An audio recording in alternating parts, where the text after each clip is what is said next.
Hi guys, in today's review is on a Oxford Rail item, and this is a pre-grouping locomotive by them.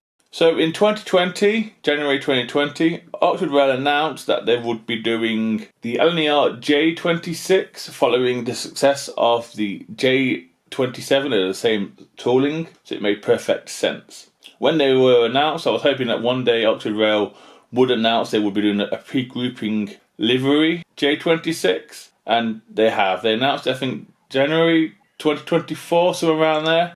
And this is the one in front of you. The product code for this one is OR76J26004. It sounds ready. It's a 21-pin DCC if you wanted to fit it, and that's in the tender. It's the North Eastern Railway P2 lined black.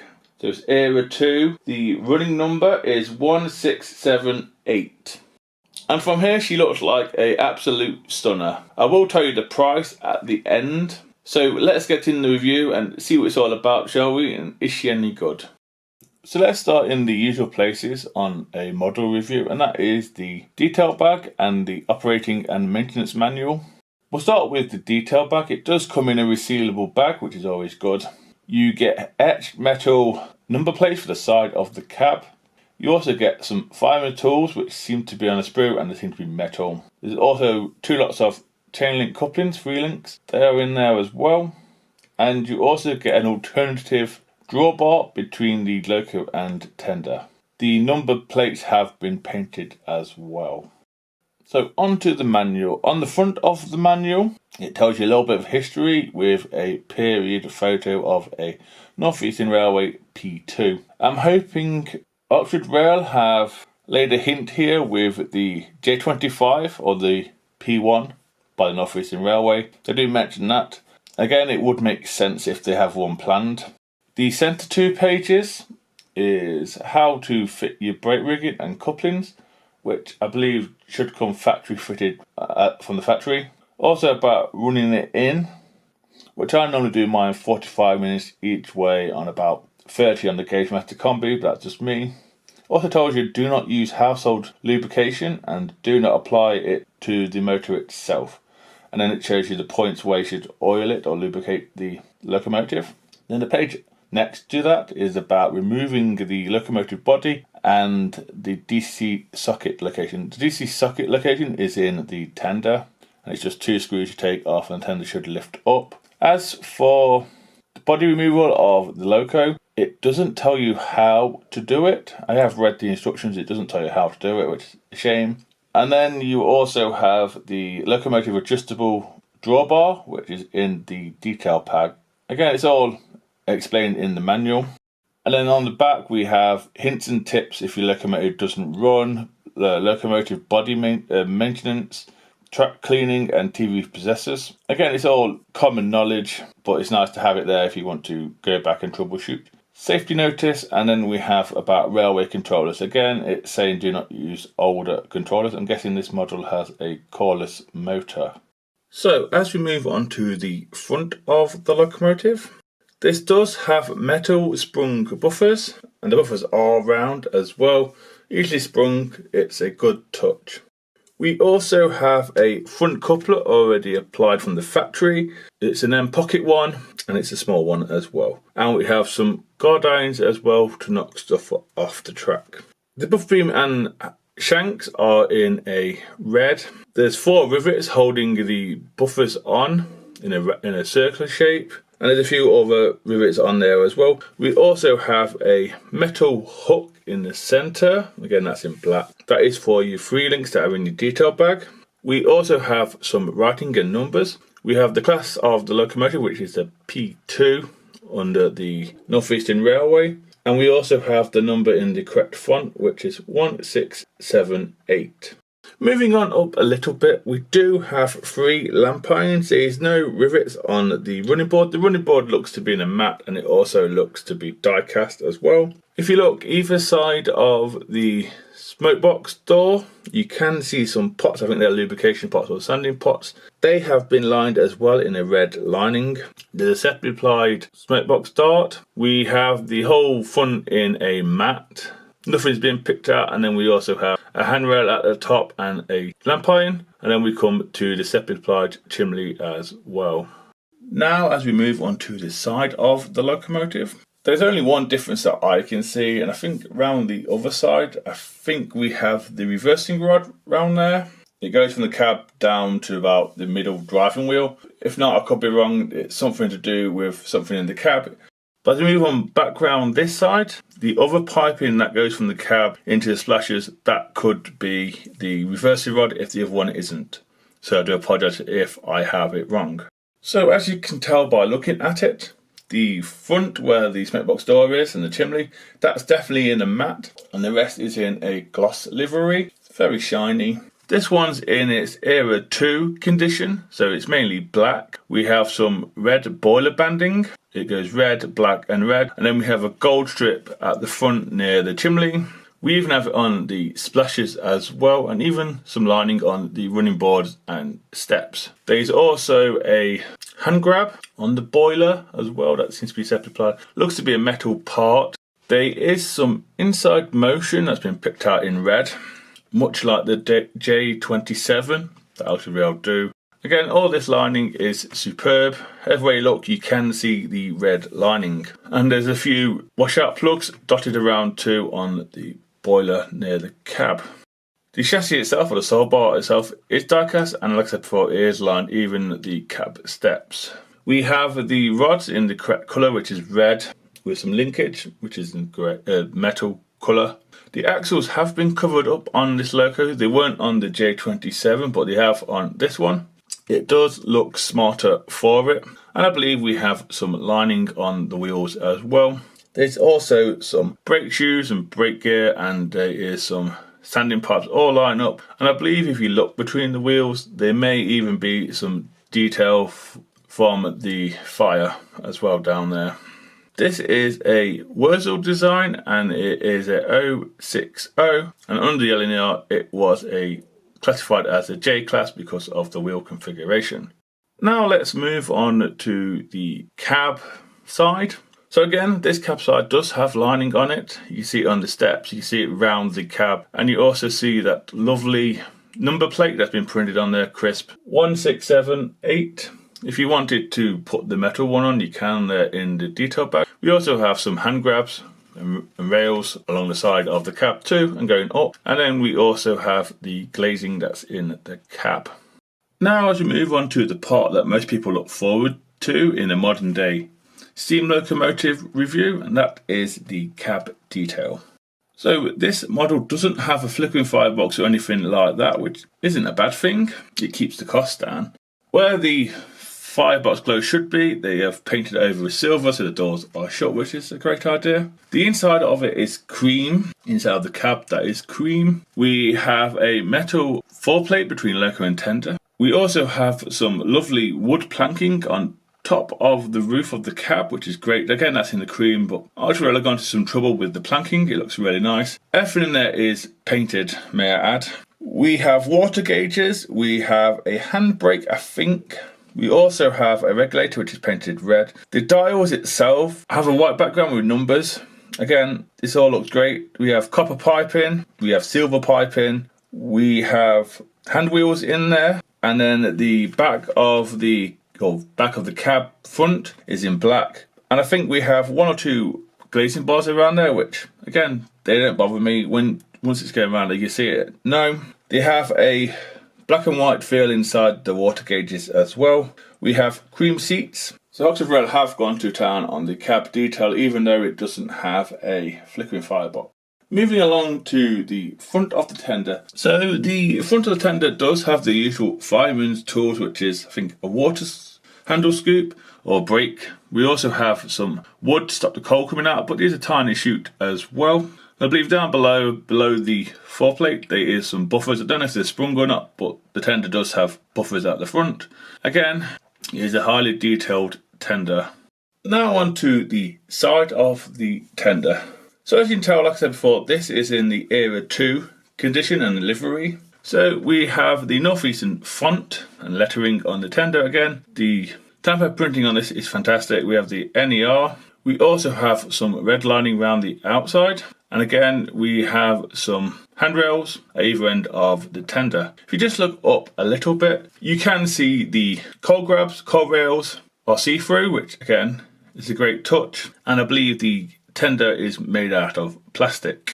Again, we have some more of the lining down below. So we have the steps at either end, they have been lined. We also have the sole bar or chassis that's been lined, and so as the axles and springs and all around there, that has been lined. Even the arches have been lined. Possibly the wheels as well, but it's hard to see for me, have been lined in the usual red lining. The only thing I will say is that the tender top does look a mixture between gloss and matte compared to the loco boiler. That's the only thing I will say. As we now move on to the back of the tender. The back of the tender, where the buffers are concerned, is much like the front. So we do have metal sprung buffers. NEM pocket coupler applied from the factory. Again, I think there's some guard eyes and stuff off the tracks as well. The buff beam and shanks are in red, with a few rivets. We have a metal hook again in the centre, separately applied it is black. That is for your chain links again, which are in your detail bag. There is no number or classification on the buff beam like there is on the front. As we move up just a little bit, the tender for face is set back a little bit, where you can vine the 3 lamp irons. You can also vine on the side of the tender some metal hand grabs for the crew, where the steps are. We also have a single red lining going around the outside of the tender. Again, there is also a hand grab in the centre. Then at the top we have another separately applied lamp iron. I think all the lamp irons are metal. Then if you just look behind that slightly, that is where you find the number of the locomotive, which is 1678 in a white font. And then we have the car rails at the top. Now as we do an aerial view on top of the tender. So we do have a water filler cap, which I think is part of the moulding. Again, it looks fine to me. We also have some bracing as well, and a few rivets dotted around the water filler cap. The whole of the tender is in black. We have a sport beam going across just after the water filler cap, where we get to the coal load. The coal load itself is quite small, it's how I actually will do it, and it looks fine to me. Every look, you can see some rivets. There's loads of rivets on top of the tender. There's also some U's, that's what I'm going to call them, for the fireman tools that are in the detail bag. And then we also have the cupboards and equipment for the firemen as well to deal with. Like I said, everywhere you look, there is rivets, and you also have the car rails as well. Now we move across just a little bit to the locomotive itself. Starting with the usual place, which is the cab roof. If you look closely enough, you can see the metal foreplate between the loco and tender. You can also see some riveting on top of this cab roof. Again, it's very good. We also have a air vent that would lift up, I believe, in real life. The top of the cab roof is in a matte like the chimney area. We also have on there metal whistles. We have 2 metal whistles on there. As we move over a little bit to the safety valves. The safety valves themselves look okay. They're not the best I've seen, but they look okay in this copper colour. And the safety valves themselves stick out with the bright red. If you look closely enough, you can see some more of that lining around the outside of the front of the cab. It goes all the way around the boiler as well. That's done superbly. We also have the spectacles. Again, these are different to the J27 as far as I'm aware. They're in gold and they are in a circle shape. Like I said, the boiler itself and the dome is in a gloss colour, gloss black. We have red, black and red lining on the boiler. I think there's about 6 of them. Dome itself does look to be a separate applied piece. And if you look closely enough, you can see some more handrails and steam pipes dotted around on the locomotive. Then we come to the gold bar at the chimney area. Again, the chimney itself is in a matte black. It has a small chimney and it is a separate applied part, so they can change it out for different chimneys. And mine seems to be fitted okay. And then we get to the buffers as well. The lining on this model is superb. As we now come on to the underneath look at this locomotive. Like I said at the start, the NEM pocket couplers are already applied, and so is the brake rigging by the looks of it. I believe it's 4 screws to take off the base keeper plate, which is pretty easy. Doesn't look like any of the brake riggings in the way. We have the sanding pipes and the brake shoes all lined up with the wheels. The wheels themselves are metal, as you can tell, and it is the old-fashioned copper strip to all of the driving wheels. And then we get to the locomotive and tender. Like I said at the start, I'm unsure how to take off the body shell because it's not in the instructions. I'm guessing there's 1 or 2 screws hidden under the NEM pocket and the drawbar. And finally, we come on to the underneath look at the tender and the loco and tender connection. So the loco and tender connection is the usual metal drawbar going across with 2 screws, 1 on tender, 1 on the locomotive, with a few wires and a plug over to the tender. We have all-wheel pickup on the tender as well, so that's all wheels on the loco, all wheels on the tender. That's 12 wheels in total, or 6 per track. And again, it's the usual copper strip. There's no plunges on this, just the usual copper strip. We also have the brake rigging already applied from the factory. And then we have the NEM pocket at the end with the coupler. There's a few screws here to take off the shell if you want to, and they are the 2 you can see just after the cab. And there's 1 or 2 if you want to take the base keeper plate off to lubricate the wheels or clean the wheels. So yeah guys, that's it on the tracks. Next up will be the usual points with my new points test and second radius test as well. It should easily manage it. It's got pickups on every wheel. So here goes. A little fast. Diamond crossings, yeah. Oh, we're talking here exactly 20. And now backwards. Like I said, this is a little fast.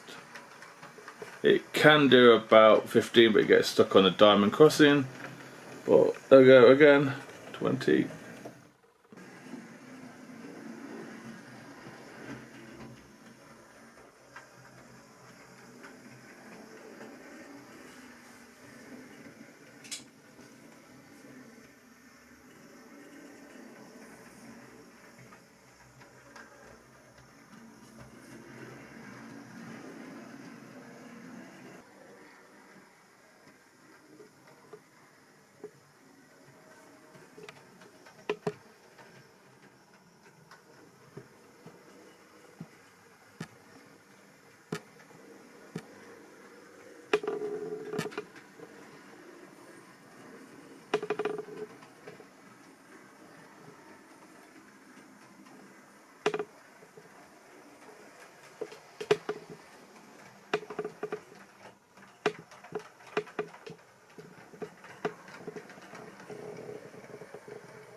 Yeah, no surprise there with the second radius of the points test. Managed it perfectly fine. So next up will be some slow speed, and I'll find it a train to pull, and I'll see you at the end to give you my opinions.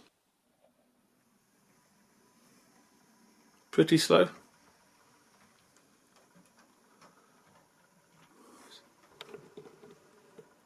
That's wonderful actually on a DC ready model. It's a joy to watch.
So guys, that's the end of the running session and the review on this Oxford Rail North Eastern Railway P2 class. Before I give my opinion and price, I'll tell you what it is pulling, and that was basically a freight. Random mixture of freight and a Hornby Toad at the end, just because these were designed for freight by Wurzel for the North Eastern. It did look a bit sacrilege putting a nice looking loco on freight, but I did, and it pulled it wonderful. It can pull a lot more. Opinion and price. Let's go with price first. So I got mine from the Model Centre and I paid £110, not including postage. I think that's the going rate for the P2s and J26, if I got my facts correct. But if you get these direct from Oxford Rail themselves, you're only talking an extra £20, so it's £129.95 at the time of recording. And I think sound is under £200. Again, that's a great deal. So, my opinion now, was it worth the wait? It was. 5 years, it definitely was worth the wait. Is it perfect? I would say it's near perfect. If I had to find a fault, if I had to find one, as people say, nothing's perfect in this world, but this is close. I would say the instructions do not tell you how to take the loco body off. That's the only issue. If I have to find one, that's the only issue I have with that. It does exactly what a modern day steam locomotive or any locomotive should do in 2025. It works straight out of the box. There was no faffing around with switches. The pickups did their job. It's got a lovely motor in there. I'm not sure what sort of motor it is. It could be a cordless one, but it did the job. Nothing fell off and it looks the part. Yeah, it doesn't have a flickering firebox. So what?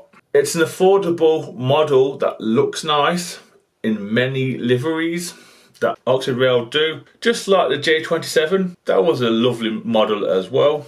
You don't have to take parts off or try and get round parts to get to certain screws. It's easily maintained. The instructions tell you what to do if you have any issues. Like I said, I do hope that in the history part that Oxford Rail mentioned about a P1 and even a P class. I wonder if they will do them. They're both 060s like this and the J27. But yeah, this is a absolutely stunning piece of kit. And it has shown other manufacturers locos don't have to be too expensive and also look good. It's a credit to everyone involved in the project, and it's a credit to Oxford Rail as well. For me, it's a massive, massive thumbs up. I can't praise this loco enough. The running session you see is probably going to be about 3 minutes long, but in actual fact, I ran it for 3 hours non-stop at that speed. I think it was 15 on the Gauge Master Combi. Stunning, absolutely stunning. No issues, no failures on points, no derailments, nothing fell off. Like I keep saying, it's a stunning, stunning model. I can't praise it enough. I know I should be negative occasionally, but I can't find anything apart from the instructions don't tell you to take the body off. That's really it. That was my take on the newly tooled Oxford Rail North Eastern Railway P2 class. Hope you enjoyed the review, hope you found it useful. Please take care and goodbye.